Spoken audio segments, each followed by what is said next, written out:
Dal Vangelo secondo Luca.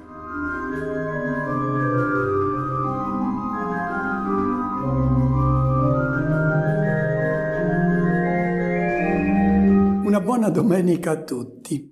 Abbiamo sentito più volte nei Vangeli delle scorse domeniche l'Evangelista Luca fare dei richiami al viaggio che Gesù sta facendo. È diretto a Gerusalemme e oggi lo troviamo a Gerico, l'ultima tappa obbligata prima di iniziare la salita di 27 chilometri che attraverso il deserto della Giudea porta nella città santa. Per evitare di attraversare la Samaria, i Galilei scendevano dalla parte orientale del fiume Giordano, attraversavano la Perea, una regione che insieme alla Galilea apparteneva alla giurisdizione di Erode Antipa. Poi, quando arrivavano all'altezza di Gerico, attraversavano il fiume Giordano. Nella Bibbia, Gerico è chiamata la città delle palme. È un'oasi verde circondata da una regione completamente arida, bruciata da un sole torrido. E quest'oasi è creata da un'abbondante sorgente d'acqua che sgorga ai piedi del Tel che vi ho messo alle mie spalle, quella collina sulla quale nell'8000 a.C. è sorta quella che è ritenuta la più antica città del mondo. Poi ne sono susseguite più di 20 città. Una la ricordiamo tutti, quella le cui mura sono crollate al suono delle trombe dei soldati di Giosuè. Naturalmente non si tratta di cronaca, ma di una saga, perché le mura di quella città a cui fa riferimento quel racconto biblico erano già crollate 2 secoli prima. Chiusa la parentesi. Vi mostro questa sorgente, che dà ben 4.500 litri d'acqua al minuto. Ve la mostro perché certamente lì si sono dissettati Gesù e i discepoli e poi hanno certamente preso con sé un'otre d'acqua per poter iniziare quel cammino di 27 chilometri fino a Gerusalemme, perché non avrebbero trovato un'altra sorgente. Al tempo di Gesù, la città di Gerico non sorgeva sul Tel. Lì l'ultima città è stata distrutta al tempo dei Babilonesi. Siamo nel VI secolo a.C. Poi non sono più state costruite città lì sopra. La città di Gerico del tempo di Gesù si trovava dove voi vedete quel verde che ho messo là alle mie spalle. Lungo quella costa, lì sorgeva la città di Gerico. Per dirvi com'era questa città, non trovo di meglio che leggervi un breve testo. L'autore, che è praticamente contemporaneo del tempo di Gesù, Giuseppe Flavio, dedica 2-3 pagine a questa Gerico. Vi leggo solo alcune piccole parti. Le palme che bagna questa sorgente sono di molte specie, differenti sia per il gusto dei frutti che per le proprietà curative. Dicevano che addirittura i datteri di queste piante curavano i tumori. Alcuni datteri sono grossi e pigiati, mandano fuori un abbondante miele che non è inferiore al miele d'api. Poi si raccoglie il balsamo, il più pregiato fra i prodotti della regione, era esportato in tutto il mondo, e poi il cipro, il microbalsamo, sicché non si sbaglierebbe a chiamare un paese divino questo, in cui crescono abbondanti le piante più rare e più belle del mondo. L'acqua di questa sorgente, attinta prima del levar del sole e poi esposta all'aria, diventa gelida, tutto il contrario dell'ambiente circostante. D'inverno, invece, diventa tiepida ed è assai piacevole bagnarvisi. E anche il clima è così temperato che mentre in tutta la Giudea nevica, qui gli abitanti di Gerico vestono di lino fine. Bene, vi ho dato un'idea di questa Gerico che Gesù ha incontrato. Nell'antichità era famosa anche per la corruzione dei costumi, per la bella vita, era il luogo del vizio, mentre Gerusalemme era la città santa dove si andava a pregare dove si conduceva una vita conforme alla Torah. E poi Gerico era la città delle seconde case della gente bene di Gerusalemme. Alle mie spalle voi vedete i resti dei palazzi di Erode e degli Asmonei. E poi a Gerico c'era la dogana per la riscossione dei dazi sui prodotti che poi erano diretti in tutto il mondo, in Perea, in Giudea, in Egitto, e quindi era giustificata la presenza di un commissario delle imposte. Sentiamo adesso chi incontra Gesù quando arriva a Gerico. In quel tempo Gesù entrò nella città di Gerico e la stava attraversando, quando ecco un uomo di nome Zaccheo, capo dei pubblicani e ricco, cercava di vedere Gesù chi è. A Gerico c'è un uomo che cerca di vedere Gesù chi è. Non si tratta della curiosità banale dei fans che in aeroporto aspettano l'arrivo della star per poterla vedere, avvicinarsi, chiedere l'autografo. No, lui vuole sapere chi è questo Gesù di cui ha sentito parlare, vuole conoscere la sua identità. Ed è un'identità che interessa anche a noi, perché è quella del Figlio di Dio, di colui che riproduce perfettamente il volto del Padre del Cielo, quel volto che gli uomini hanno sempre cercato di immaginarsi, ma si sono costruiti delle maschere del volto di Dio.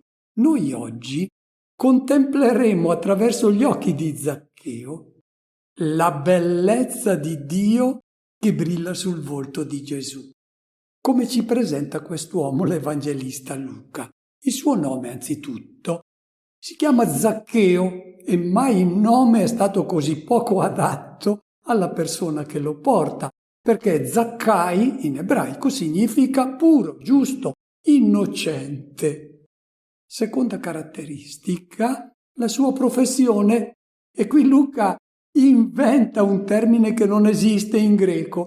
Dice che era un architelones, telones è pubblicano, architelones, arcipubblicano. Abbiamo già incontrato noi domenica scorsa i pubblicani, quando abbiamo commentato la parabola del fariseo e del pubblicano. Vediamo di richiamare chi erano, così capiamo chi era Zaccheo. Era il capo di coloro che riscuotono le tasse e questa professione era ottenuta in appalto dai romani, cioè concordava con i romani un tot che doveva essere consegnato allo Stato. Quello che poi riusciva lui a ottenere in più imponendo balzelli, tasse, quello rimaneva nelle sue tasche, quindi era un ladro legalizzato. E poi era una persona che per poter iniziare a svolgere la sua professione doveva prima offrire un sacrificio agli dei per la salute dell'imperatore, quindi aveva anche rinnegato la propria fede e poi aveva tradito il suo popolo per amore del denaro. Si era fatto collaboratore degli oppressori romani e quindi nessun pio israelita si avvicinava a queste persone. Terza caratteristica che ci presenta l'Evangelista Luca per definire chi è quest'uomo: è ricco. E quindi nella gara di questo mondo in cui si cerca ad avere sempre di più, sempre più potere, apparire sempre di più, Zaccheo è la persona di successo. Lui ha avuto tutto dalla vita, è una persona arrivata, una persona invidiabile. E allora ci si chiede: ma perché cerca Gesù? Come mai è inquieto, insoddisfatto? Lo si nota da come si muove, da come si comporta e dal fatto stesso che cerchi Gesù. Lui ha partecipato a tanti banchetti, è ancora alla ricerca del vero cibo che sazia, dell'acqua che disseta, che placa il bisogno di gioia, di armonia, di pace interiore. Questa è una lezione per noi, perché tante volte andiamo ad attingere la gioia ai pozzi materiali e non teniamo presente che questi pozzi seccano e alla fine ci lasciano insoddisfatti. Pensiamo, attingere la gioia alla giovinezza, alla bellezza, al successo professionale, alla salute perfetta. Sono cose belle. Ma se noi puntiamo solo su queste cose belle, teniamo presente, sono tutti pozzi che a un certo punto seccano e noi continuiamo ad avere sete. Noi siamo fatti bene. Noi siamo fatti per Dio e quando si prova un'inquietudine interiore non la dobbiamo soffocare perché è un sintomo prezioso. Zaccheo lascia parlare l'inquietudine interiore che sta provando, questa sua insoddisfazione. A volte noi sfoghiamo queste nostre insoddisfazioni incolpando qualcuno o qualcosa che ci manca. Se avessi la casa in montagna, la barca come ce l'ha il mio vicino, allora io sarei tranquillo, sarei in piena e perfetta pace. Non è vero, ti mancherà sempre qualcosa, perché ciò che provoca la tua inquietudine interiore, e non potrai mai placarla con le cose materiali, anche se ottieni il mondo intero, è il bisogno di Dio, è il bisogno di infinito. Il libro del Coelet, quest'uomo saggio, dice: Dio ha messo nel cuore dell'uomo l'infinito. Zaccheo vuole vedere chi è questo Gesù di cui ha sentito parlare.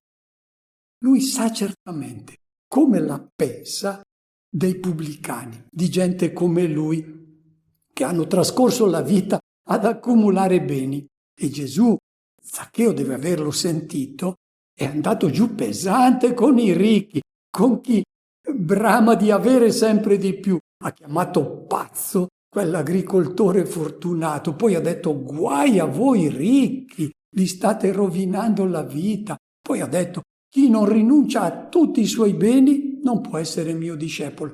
Poi ha detto: che giova all'uomo guadagnare il mondo intero se poi la sua vita non ha un senso. Lui ha sentito che Gesù la pensa in questo modo, eppure è attratto da Gesù. Gli è stato anche certamente riferito però che stranamente Gesù è chiamato l'amico di chi è come lui, l'amico dei pubblicani e dei peccatori, per cui non capisce più realmente Gesù chi è, da che parte sta, e deve essere stato proprio questo guazzabuglio di pensieri che lo ha spinto a cercare di vedere Gesù.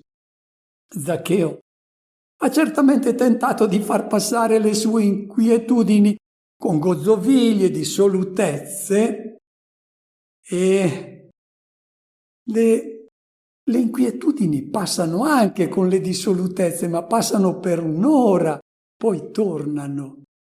Ecco, Zaccheo allora deve avere pensato: chissà che questo Gesù non riesca a curarmi per sempre questa insoddisfazione interiore. Sentiamo che cosa fa.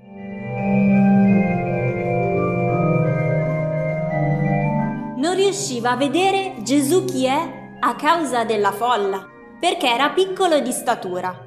Allora corse in avanti e, per riuscire a vederlo, salì su un sicomoro, perché doveva passare di là. C'è una difficoltà che deve essere superata da coloro che vogliono vedere chi è realmente Gesù. È la folla che impedisce questo incontro. Chi rappresenta?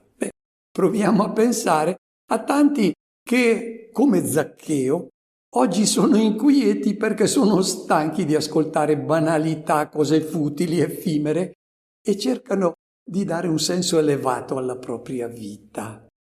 È quel bisogno di spiritualità che cogliamo in tante persone che poi si rivolgono alle religioni orientali, all'Islam e anche al Vangelo. E tutti costoro, se vogliono trovare una risposta ai loro interrogativi, devono staccarsi dalla folla. La folla rappresenta la mentalità del mondo d'oggi, i discorsi che si sentono nei talk show, le proposte di vita urlate dai cosiddetti influencer. E cosa ti dice la folla? Ti dice: ma adattati, comportati come fanno tutti, accontentati, cerca di star bene tu, fai ciò che ti piace e lascia stare certi pensieri. Da questa folla uno si deve staccare se vuole incontrare Cristo, se vuole che la sua vita sia illuminata e guidata dal Vangelo. Ma aggiungerei anche che è necessario prendere le distanze da quella parte della folla che è costituita dai credenti, da coloro che hanno il nome di discepoli, ma la cui vita si discosta dal Vangelo. Gli scandali di questi discepoli possono scoraggiare chi è alla ricerca di conoscere Gesù di Nazaret. Gli Zaccheo di oggi devono mettere in conto anche questa difficoltà e non si devono rassegnare, devono continuare a cercare di vedere Gesù chi è.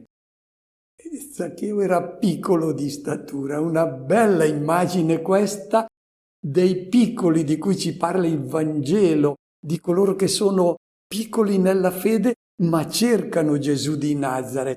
E Gesù ha ammonito severamente i suoi discepoli: fate attenzione a non scandalizzare questi piccoli, a non divenire un ostacolo al loro incontro con il Vangelo.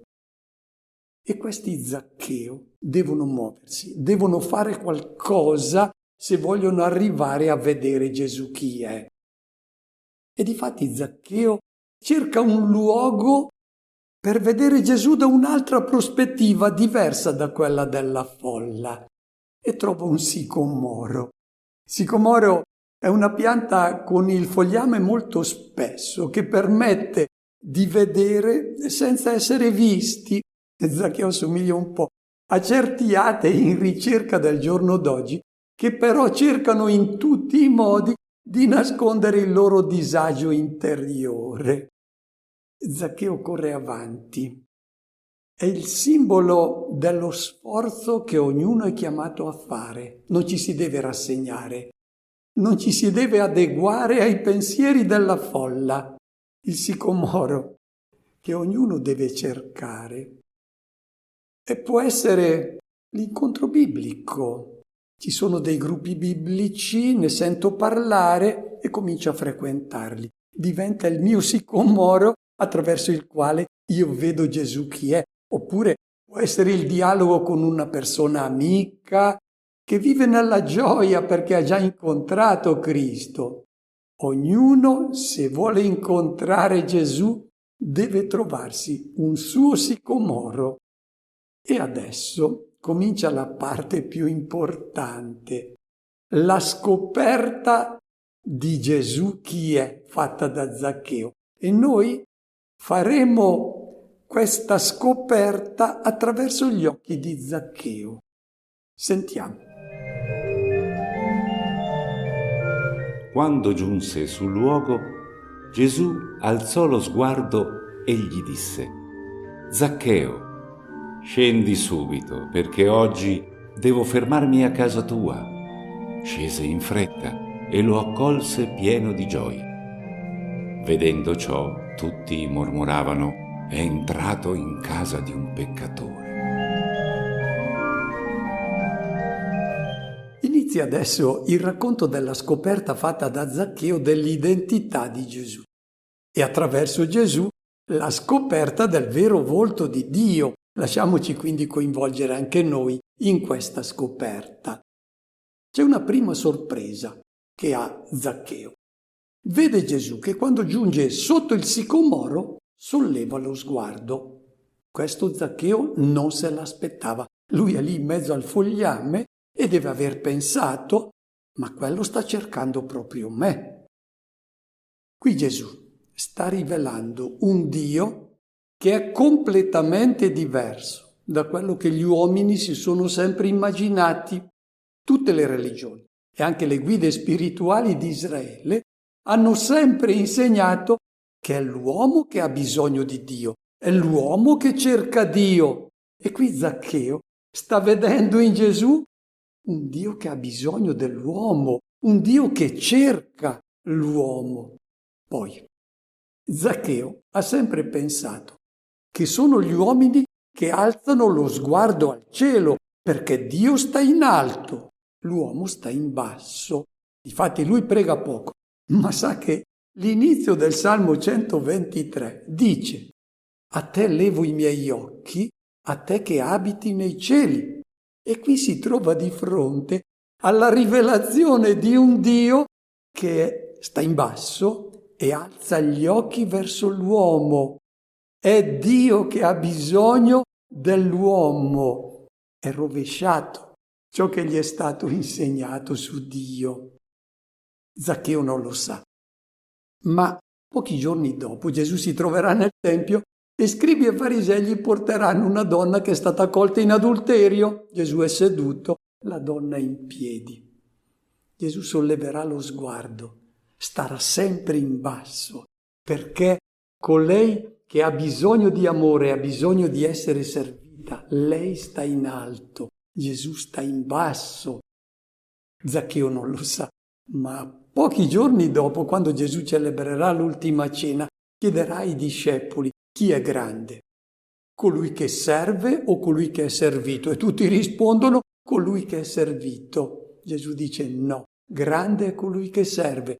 In mezzo a voi io sono colui che serve. Basta con il Dio servito dagli uomini. Questo ce lo siamo inventati noi. Il Dio di Gesù di Nazaret è servo dell'uomo. Poi Zaccheo vede che Gesù è in mezzo a gente per bene. Ci sono i discepoli, quelli che ascoltano la sua parola. E qual è la sorpresa? Che Gesù sta bene anche con i giusti, ma quando c'è uno che ha bisogno del suo amore, un peccatore, subito la sua pulsione, la sua attenzione, il suo interesse vanno verso chi ha bisogno del suo amore. Il Dio che si rivela in Gesù è colui che vede per primo chi ha addirittura vergogna di essere visto. Questo è il nostro Dio. Poi ancora, si sente chiamare per nome, non gli viene detto: «Oi tu scendi giù», no, Zaccai, e Zaccai significa puro, lui mi chiama puro, io che sono un arcipubblicano. È proprio così il Dio che si rivela in Gesù di Nazaret, quello che non vede il male che sta in te, vede solo il bene. Lui ti identifica con la parte bella che è in te. Siamo noi che siamo cattivi, che guardiamo solo alla parte brutta. Dio di Gesù di Nazaret vede solo il bene che è in noi. Poi gli dice: affrettati, scendi subito. Chi è che ha fretta nella vita? Chi è che ha fretta di incontrare l'altra persona? Sono gli innamorati. Qui Gesù si rivela innamorato dell'uomo così com'è, non dell'uomo giusto, così com'è, ama l'uomo. E gli viene detto: oggi devo fermarmi in casa tua. Come la mettiamo, deve aver pensato Zaccheo, con il mio passato che mi schiaccia? Il Dio che Zaccheo vede in Gesù di Nazaret non guarda al passato, non ti rinfaccia i peccati che hai commesso, ti regala soltanto un presente d'amore. E gli dice: devo fermarmi a casa tua. Non mi piacerebbe, no, devo. È un bisogno che io ho, incoercibile. Io, quando vedo una persona emarginata, disprezzata, che non è nella gioia, io non resisto più, devo stare con lei. Questo è il nostro Dio. Ha bisogno di stare con chi ha bisogno del suo amore e chiede ospitalità. Tutti noi abbiamo una nostra casa che possiamo aprire a Dio, al Vangelo, oppure possiamo tenerlo fuori perché ci fa paura. Noi abbiamo sempre paura che se lasciamo entrare Dio non possiamo più essere felici, fare quello che vogliamo, cercare le nostre gioie. No.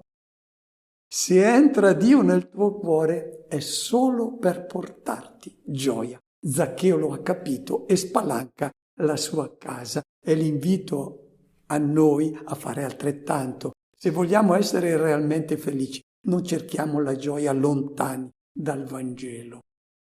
Entra in questa casa e noi vediamo che nel racconto ci sono stati tutti i verbi di movimento nella prima parte. Ricordiamo Gesù che è entrato in Gerico, ha attraversato Gerico, poi Zaccheo che comincia a correre, sale, scende in fretta e adesso tutto si calma perché gli innamorati si sono ritrovati insieme nella casa, si sono accolti reciprocamente e sono nella gioia. E adesso, che cosa accade con coloro che erano accanto a Gesù? Bene, cominciano a mormorare tutti, anche i discepoli.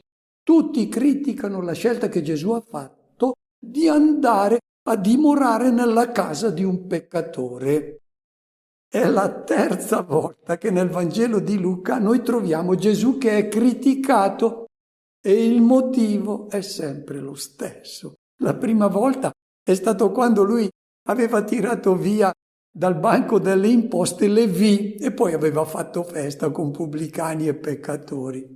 La seconda volta, all'inizio del capitolo 15 di Luca, si dice che criticavano Gesù perché faceva festa e accoglieva in casa pubblicani e peccatori. La terza volta adesso con Zaccheo.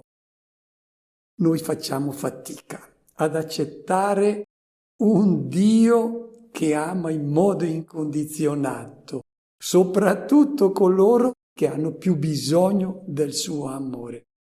Il Dio che vediamo in Gesù scandalizza i ben pensanti perché lui fa festa con i peccatori.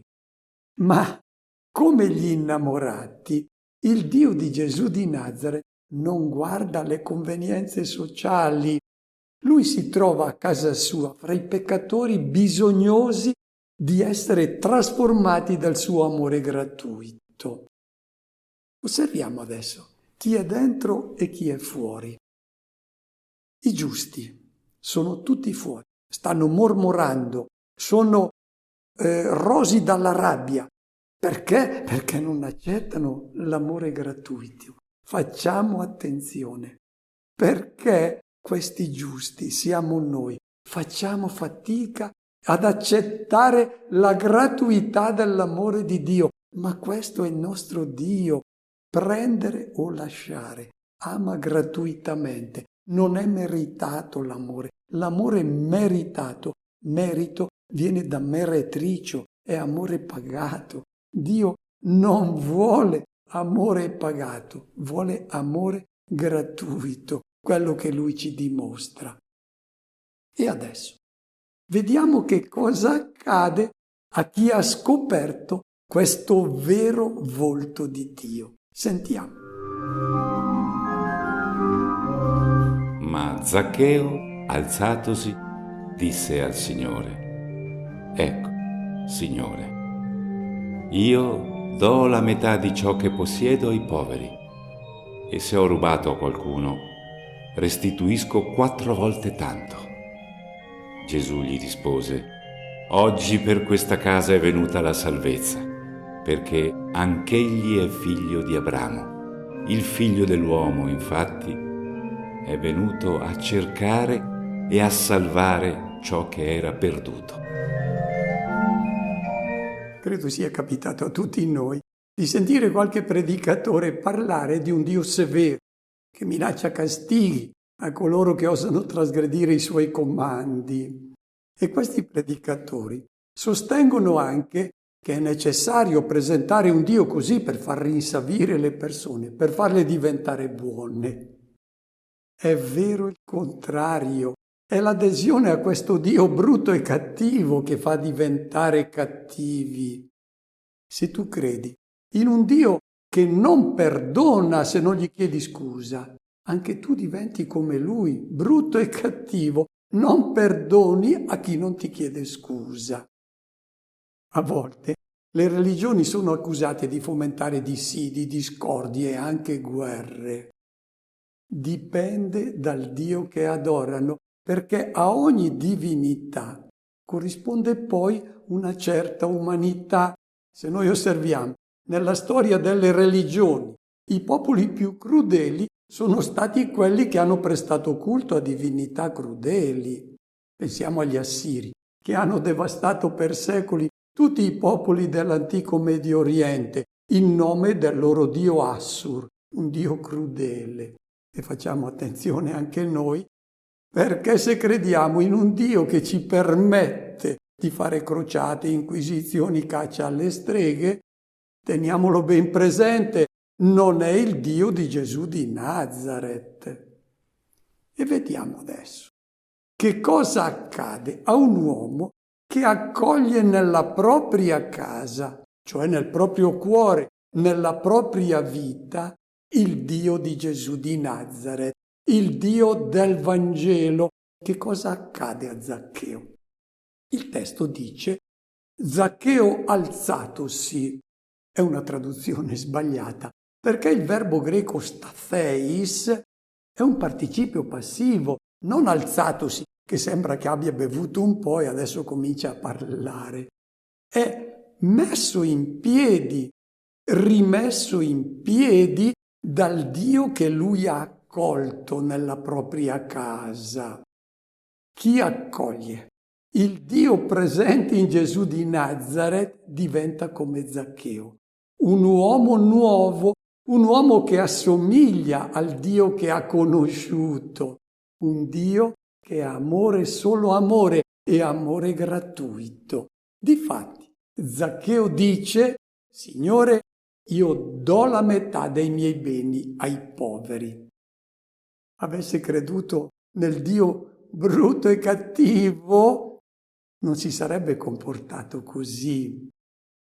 Chi accoglie il Dio predicato da Gesù, il Dio che ama gratuitamente, subito vede attorno a sé chi è nel bisogno, perché adesso anche lui è coinvolto in questo amore. Zaccheo prima non vedeva i poveri. Adesso che ha assimilato lo sguardo del suo Dio, vede i poveri e consegna al povero ciò che ha. Capisce che il valore di una persona non dipende da ciò che ha, ma da ciò che dona. E Gesù allora esclama: oggi per questa casa è venuta la salvezza, perché anche Zaccheo è un figlio di Abramo. Questa è la salvezza, lasciarsi coinvolgere nella gratuità dell'amore che è stato presentato nella persona di Gesù di Nazaret. Il racconto purtroppo si ferma adesso sul più bello, perché noi avremmo desiderato che continuasse a parlarci di cosa è accaduto dopo. Invece di Zaccheo nessuno parlerà più. C'è qualche storiella che dice che è diventato vescovo di Cesarea. Sono delle storielle. Di lui non si è più parlato. E noi oggi abbiamo riflettuto sul cammino che lui ha percorso per giungere alla salvezza. È il cammino che oggi è proposto a ognuno di noi. Auguro a tutti una buona domenica e una buona settimana.